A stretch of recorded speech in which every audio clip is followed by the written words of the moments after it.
Chapter 2, Sutra 6, Asmita, I feeling. So here, Purusha is self. Now, Asmita is the identity as it were of the Purusha with the buddhi. Now, what Patanjali is saying that even that identity has to be dissolved through meditation. When you are practicing meditation, for example, Kriya, you'll find that less and less thoughts are forming, and you may come to a state where there are no thoughts, but it's not something which you are willing. You don't will the mind to have no thoughts. You are not attempting to empty the mind, but the mind comes to a state where there are no thoughts, but it is fully aware. Now, in that awareness, some other experiences may take place. For example, some meditators have mentioned that some formation of cloud-like states are experienced in the mind, but they can't see any thoughts. They don't see any thoughts, but it seems to be like clouds are forming, but the clouds don't seem to come to the center. It's like they are entering into a space. They're entering into the space. The formation is such that the cloud-like formations are coming, and this center, in the center there is nothing, but there are no thoughts. So they enter into that, and then they feel that some form of infinity is taking place from inside. No thoughts, but you are fully aware. That is what we are heading towards. No I. Because the I is identified strongly with the thought patterns. The more thought patterns we have, the more buddhi is clouded. So here, can we function? Definitely you can function. The functioning mind is the one that projects the thoughts. It is not the thoughts that are projecting the mind. No, the thoughts don't direct the mind. The mind is directing the thoughts.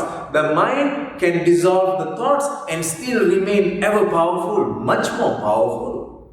At that moment, when you are asked to do something, it comes from the depth of the highest level of intuition, or even you can call it instinct. It's just right action. The thoughts may not produce the correct action because it is tainted by conditioned knowledge.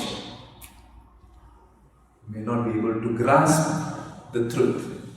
But when you come to the level where the mind is devoid of the thought patterns naturally due to your extended practice, then you are at the intuitive state. Then action is right, but no thoughts.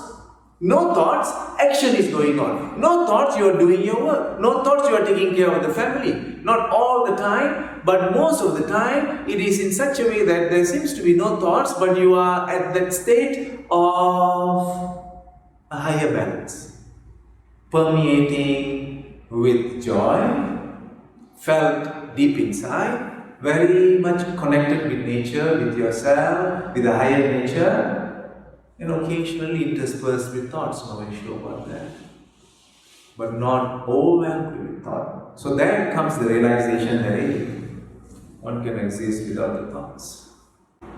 So what causes this avalanche of thoughts? Why so many thoughts, and why sometimes it is so nice, sometimes it is not so nice? Raga, pleasurable thoughts. Raga means that which you like, but that which you like, sometimes you don't like. And then again you like, you see? Same person, like, next day don't like. Then after that fall in love, then become the greatest enemy, and after that become good friend, then after that disappear. Same object. How come? Have we experienced this? So this philosophy is not dead philosophy. It's not some kind of speculation. All of us have experienced that. The object remains the same, but we like, we dislike. If that object gives us all that we want, like. If mother says no, I don't like. Mother says yes, darling, everything you can do. Oh, I like. Mother says no. Go on a diet, I don't like. Like that. But this is very, very mild example. Some, let's say spouse, you like, fall in love, madly in love. blindly in love.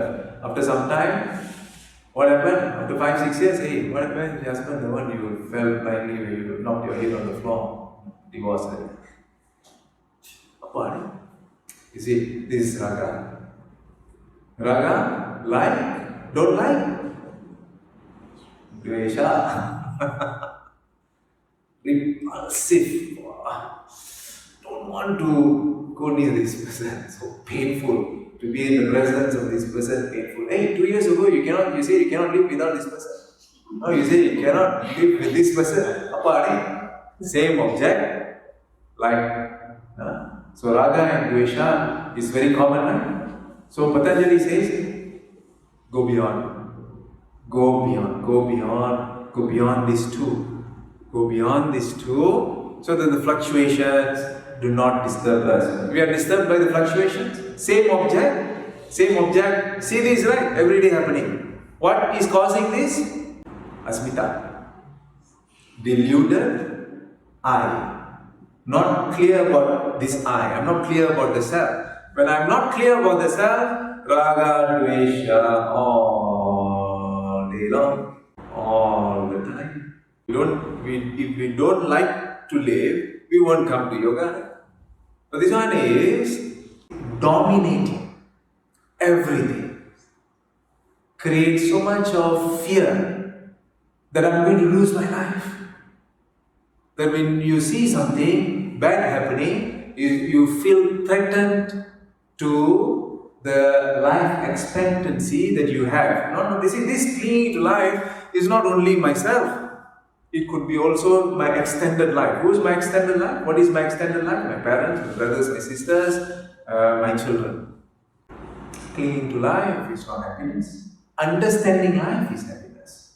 Understanding life. When we talk about living moment to moment, this can disappear. That your life is at this moment. You are completely happy with this moment. Though there is a misunderstanding that people say is contentment the end to desires, is being contented, because one of the niyama is santosha, right? Santosha. So there is sometimes there is a kind of misunderstanding. They say that if santosha is practiced, then I will not continue to excel in my life. Okay, I am contented, therefore enough. No, it doesn't mean that. It means that right now you are happy and contented, and that contentment and happiness gives you an opportunity to excel more. Who has ever excelled feeling so much of pressure? A person who is in unhappiness, not happy, for them to even go to the next stage of success in the so-called work life or material life becomes tainted with unhappiness. Correct? But a person who is happy, in that contentment, happy, in a joyful state, immediately they are able to go to the next step. Because you are happy, your creativity increases, correct? Happiness creates a good platform for creativity.